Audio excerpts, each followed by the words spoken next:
Hey, Team BCN, thank you so much for listening to today's podcast episode. Gale Hankins, Patient Experience Manager in the Quality and Compliance Department, joins us today.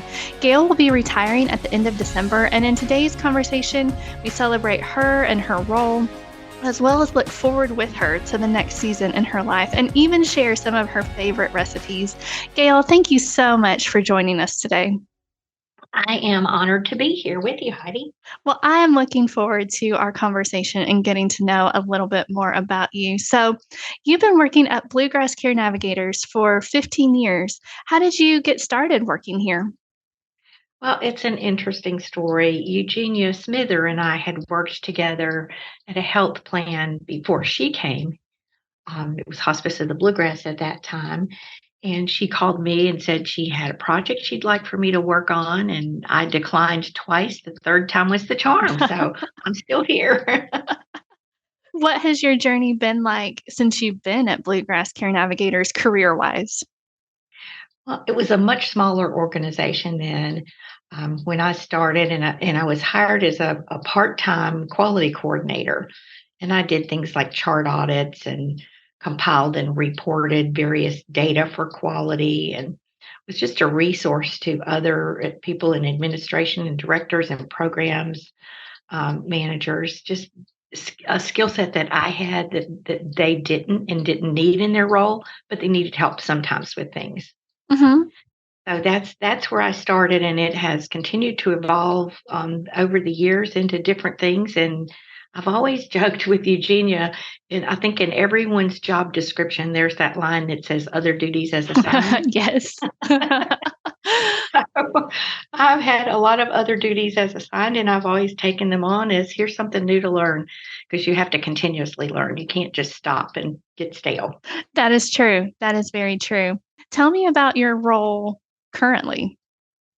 Currently, my title is Patient Experience Manager, as you said, and that focuses on hospice more than our other lines of business, just because we have more experience things with hospice. I've developed some experience surveys for some of our other lines of business that are in-house, but the hospice one has to be through a vendor. And just managing those give us feedback, both positive and negative, on what we're doing well with our programs and things that maybe we have overlooked at how our patients and their families view us and the services we provide. So it's helpful to be able to have somebody outside the organization say, hey, why do you do this or not do that? To help us improve our services. And that's something that, that gets shared with all our directors and senior managers. That information is reported at QCC each meeting. Okay. So you can see what's going on. And as we receive a comment, those are shared. So our positive comments, our hospice directors share those in their staff meetings and post them on the wall of excellence because sometimes families call out a caregiver or a hospice caregiver by name. So they might write in their comments, Heidi Wilcox was the best. We love her. She's an angel. And it's just nice to have those shared publicly in your team meetings. So Yes, for like, sure. yeah, I like for those to be shared. Just it's nice to be recognized for your positive things. It really, really is. So, as you said, the hospice, because the surveys, we talked in my meet and greet a couple months ago, but the surveys have been a little tricky for me to understand in my newness, and they may be tricky for some of the rest of our team members as well. So, would you talk about those specifically a little bit more? There are set questions that are included in the hospice surveys they're set by CMS, and it's a standard list of questions that all hospices use. And you can add a few questions to that. But that gives us feedbacks on a lot of areas of care that we provide.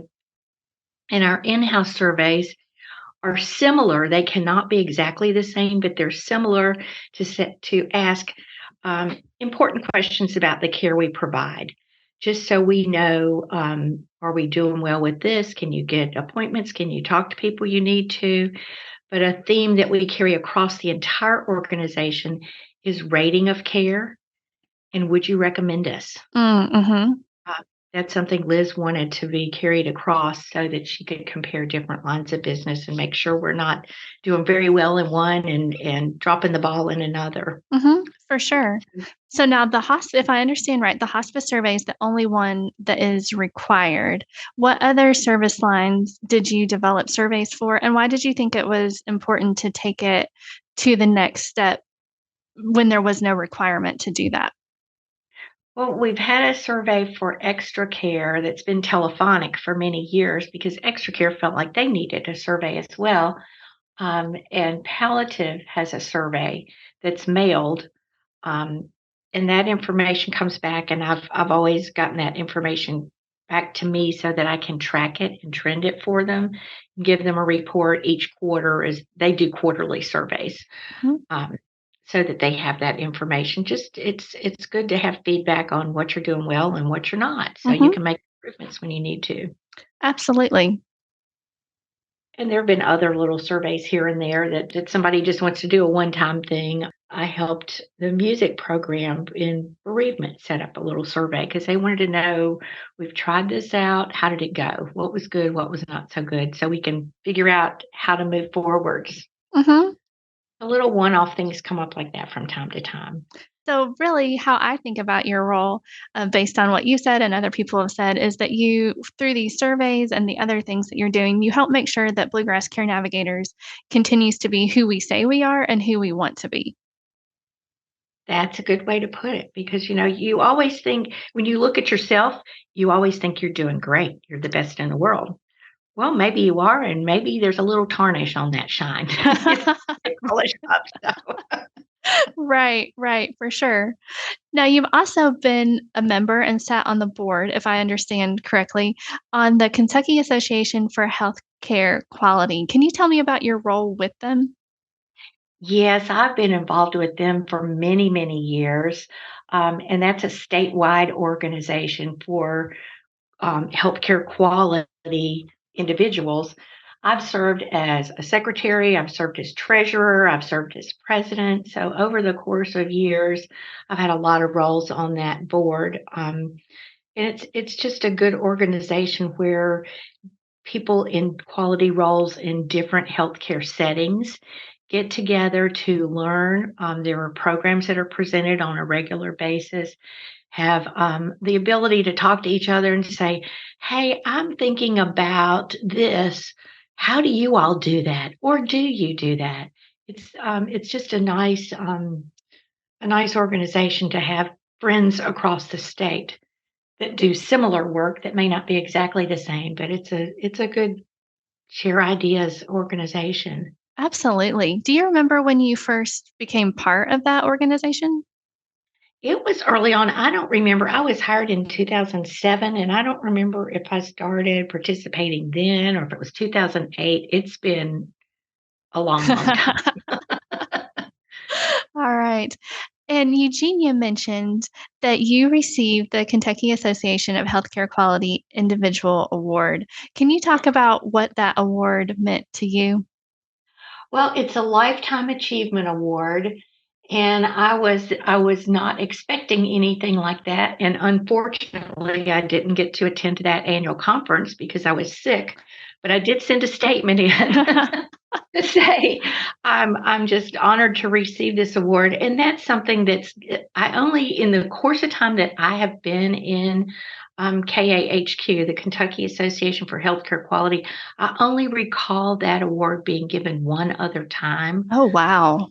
Someone who had been an active board member for many, many years. So it was quite an honor to receive, Yes. and it's sitting right here on my desk. Absolutely, absolutely. What year did you receive that? It was just this past fall Oh, in the okay. I yeah, didn't the real conference. Yeah, that was in September. Okay, well, congratulations. I didn't realize it was so recent. Yes. Oh, that's awesome. How did you see your role on the KAHQ benefiting Bluegrass Care Navigators? Well, it's like I said, it gave us several of us in the quality and compliance department have been associated with that organization. And being on the board gave us the opportunity to have direct contact friendships, associations with a number of people who are in leadership roles in quality departments, that just to share ideas and say, what do you think about this? We're considering something. How do you do that? Would you suggest it? Would you not? It's just collaboration and friendship that you can't buy. For sure, for sure. What's been the best part about working at Bluegrass Care Navigators? I think just being able to use the skills that I have that are a little different from some other people's skills because I am not a clinician. Many people think I'm a nurse. I'm not. I just say I play one at work, and a joke because I've worked in healthcare for so long. I've learned a little bit about healthcare terms, but I just enjoy being able to help my teammates and other people with the things that I can do well. And I'm not saying I can do everything well. Everybody's got some given talents and gifts. And I just have enjoyed using mine with this organization to Mhm, say, here's what I can do to help however I can. mhm. Yes, we all play a part, whether we're clinical or non-clinical. We all have a role to play on the team. So, one of the words that has been mentioned several times during my time here, and that's been very short, about 3 months so far, is that people had to be called to spend their life in healthcare. And I think that I'm finding that it applies on the administrative side or the clinical side. How did you know that a career in healthcare was right for you? Well, I stumbled on a career in healthcare years ago just because I was looking for a job and that was an opening. And I took it and thought, I'm good at what I'm doing, and it's giving me opportunities to learn and grow and give back. And the give back part is, for me, most important to say, I know some things that you don't know, and you know some things that I don't know, and let's share that information and make everything better. Absolutely. In one of my interviews, it was with Eugenia, to learn a little bit more about you from her perspective. She mentioned that when your father was ill several years ago, that he used a hospice service in another state. How is working for BCN helpful to you as you navigated that difficult season? It was helpful because I know how hospice is structured and how it works.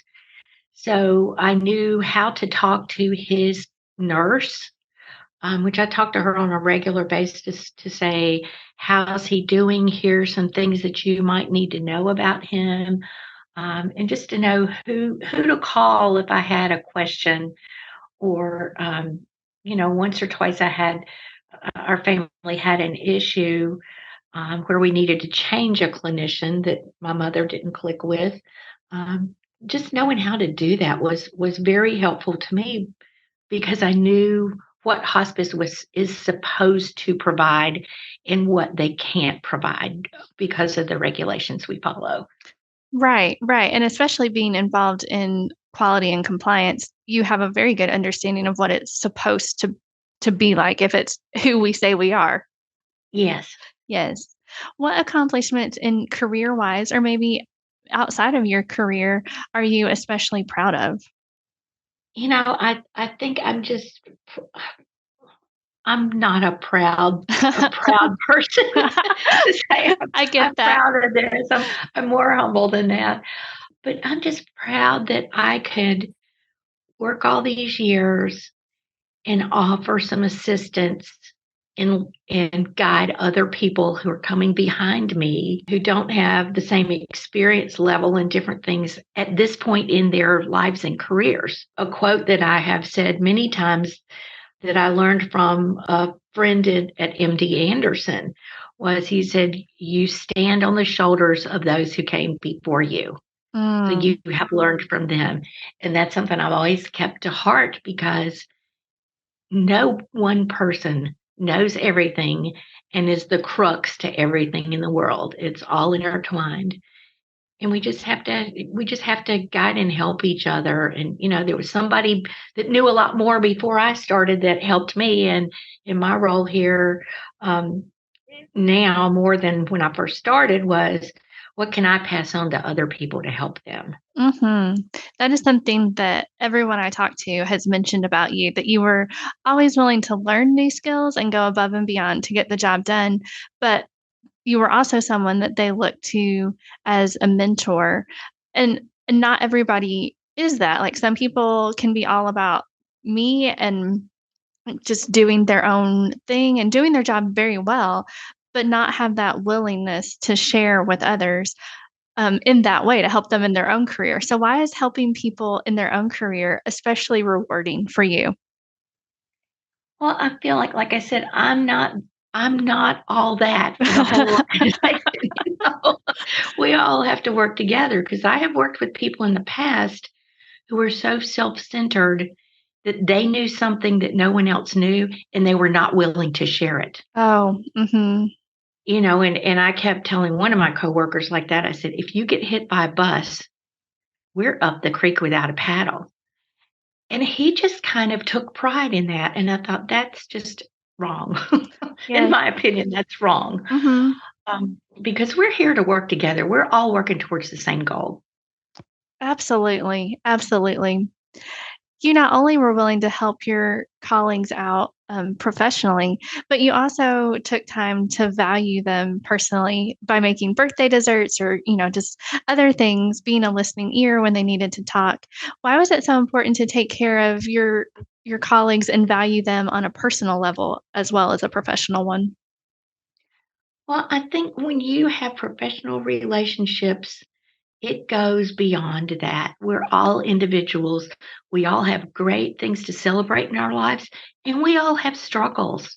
And we need to support one another however we can. So I'm very happy and willing to be a listening ear, a shoulder to cry on. Let me walk along beside you through this. It's just my personality. Yeah. One of the things that you mentioned when we met earlier when I first started and that everyone has mentioned about you is your baking skills. When did baking first become a passion for you? I have baked as long as I can remember, Really? even as a child when I had to stand on a chair. Do you remember the first thing that you learned how to make? It was my grandmother's yellow cake. Oh, wow.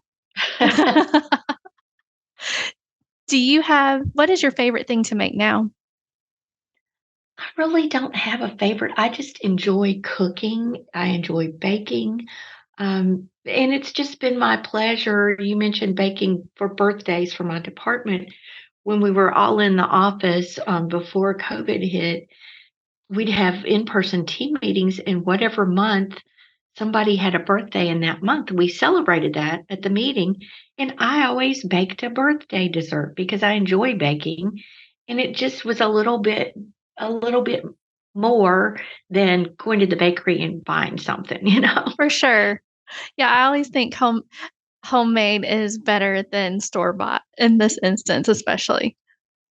Well, it's just another gift, so to speak. Right. So It's the time, it's willing to give of your time to do something kind for somebody else. We talked about this before we started recording, but we just had our Bluegrass Care Navigators holiday potluck, and your peppermint pie was a huge hit. So, would you mind sharing that recipe with us? I will send it to you, Heidi, and you can share it however you wanna share it. Okay. It's not something I came up with. It's a recipe I ran across because 'cause I'm always reading recipes, and I thought, "This sounds good, I'm gonna make it," and I have made it before. And I just thought with that being a Christmas celebration and peppermint's kind of something that's thought about around the holidays, I thought, "I'm just gonna make that peppermint pie," because it wasn't heavy after we all ate way more than we should have for Yes, lunch. I know I did. If people want some of your other recipes, do you have a cookbook that you've compiled of your favorite things?